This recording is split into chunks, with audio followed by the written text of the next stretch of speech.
La mutuelle de santé des agents de l'État est une mutuelle complémentaire à adhésion volontaire qui assure le remboursement total du cinquième des frais de consultation médicale non couverts par l'État pour ses agents et le remboursement partiel des frais de médicaments, 65% pour les génériques et 50% pour les spécialités, et qui sont achetés par les travailleurs mais non couverts par l'État, les médicaments. Elle a donc pour mission d'accompagner les agents de l'État et les membres de leur famille dans leur prise en charge sanitaire. Les ressources de la MSAE proviennent essentiellement des cotisations de ses membres. Elle ne reçoit pas de subvention de l'État, à part la subvention de départ qui datait de 2003. En dehors de la prise en charge des frais de santé de ses membres, notre mutuelle contribue à la couverture sanitaire universelle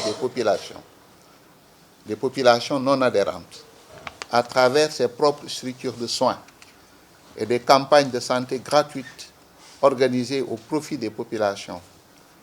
Pour une meilleure atteinte de ces objectifs, la mutuelle a adopté un plan stratégique de développement sur l'horizon 2022-2026.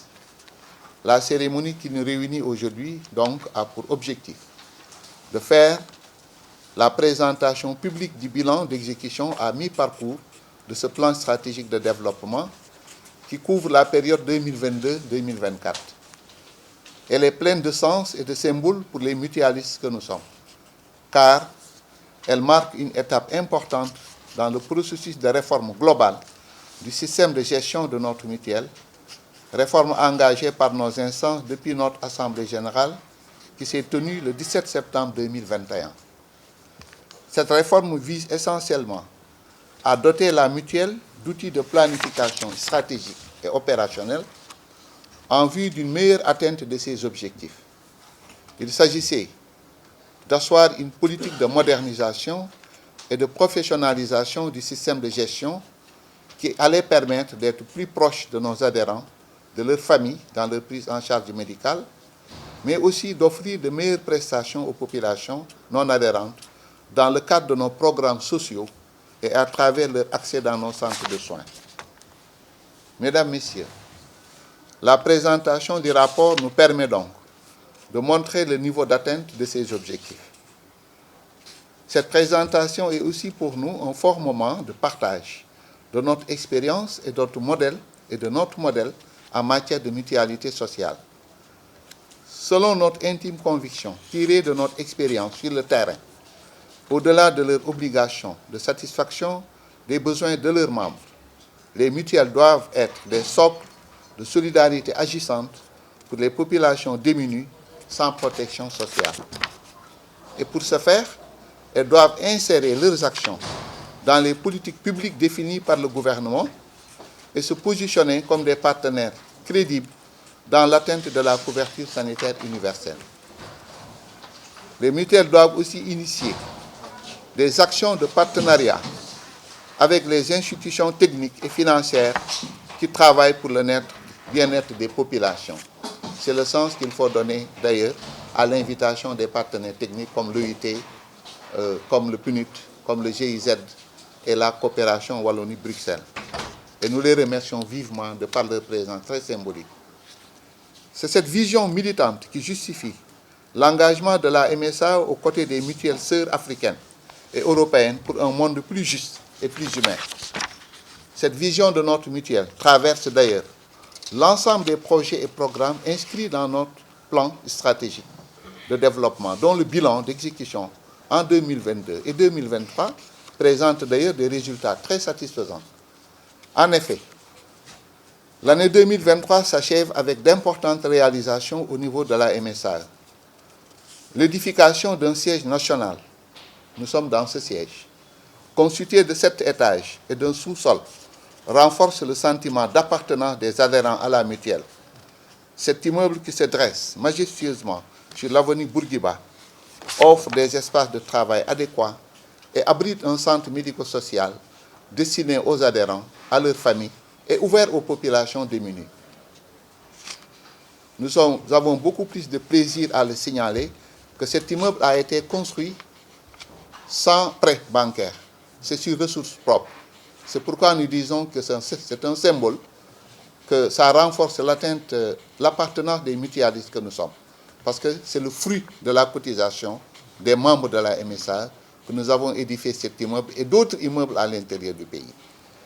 L'année 2023, c'est aussi le renforcement de la gestion de proximité, avec la déconcentration des services à l'intérieur du pays, avec la mise en place des agences interrégionales de la Casamance à Bignona, du Sine Saloum à Fatick et celle du Bawol à Mbacké, mais aussi l'installation de guichets mutualistes à Louga, Saint-Louis, Tambacounda, Diofior. Nous allons d'ailleurs, dans cette semaine, après ce lancement, procéder à l'inauguration de toutes ces agences. L'année 2023, c'est également le renforcement de notre réseau de centres de soins. En effet, au cabinet dentaire de Kaolack, Dagana, Ziguinchor, s'ajoute maintenant un centre médico-social à Ziguinchor que nous allons aussi inaugurer dans cette semaine. De nouveaux cabinets dentaires à Cap Skirring et à Mbacké que nous allons inaugurer aussi dans la semaine. L'année 2023, c'est en outre la poursuite des programmes sociaux à l'endroit des populations démunies, sans protection sociale, avec les consultations médicales gratuites et dons de médicaments au Fouta, à Mbacké et à Touba pour 2023. L'année 2023, c'est la mise en production effective du logiciel de gestion des adhérents et des prestations. Son utilisation par les services techniques de la mutuelle et son installation au niveau des pharmacies, partenaires, prestataires, permettent un traitement rapide, efficace et transparent des dossiers de remboursement aux adhérents et des factures des hôpitaux, centres de santé et pharmacies prestataires. À ce logiciel s'ajoute un portail numérique et des logiciels de gestion pour les centres de soins.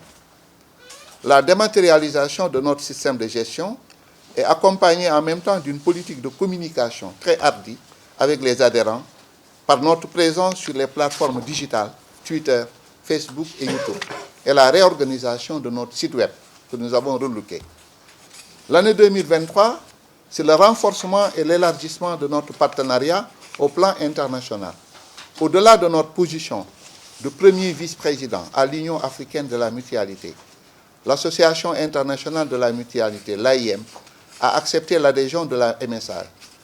Notre partenariat s'est aussi élargi avec la mutualité belge Solidaris et la coopération Wallonie-Bruxelles avec qui nous avons initié un certain nombre d'actions et avec qui nous prévoyons des perspectives réelles en matière de santé communautaire au sein de nos cabinets dentaires.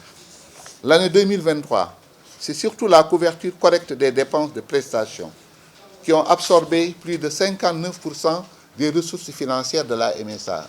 C'est le cœur de métier. L'année 2023, c'est l'affirmation de la politique de professionnalisation et de transformation institutionnelle de notre mutuelle, avec la mise en place des services techniques qui n'existaient pas, les pôles, les agences, et c'est accompagné d'une gestion rigoureuse des ressources humaines en qualité et bien formée. Ces activités réalisées s'inscrivent dans une vision cohérente, définie dans notre plan stratégique de développement 2022-2026.